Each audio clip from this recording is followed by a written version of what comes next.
We're looking here at a really charming, small, almost miniature format, folding pocket map of Paris. It was issued in Paris in 1886. It's color lithographed and it's tremendously detailed and has printed on it the site of the Exposition Universelle that was held in the city. It's overprinted in red to show the various subway and tram lines.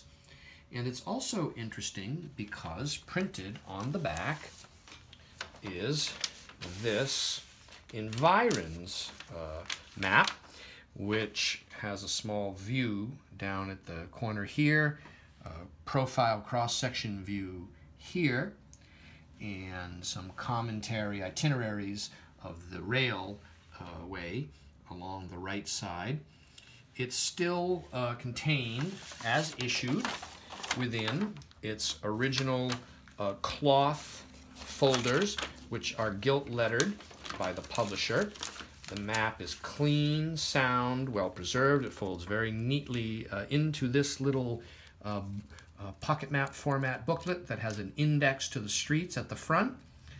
And it's currently available on my website, briandimambro.com.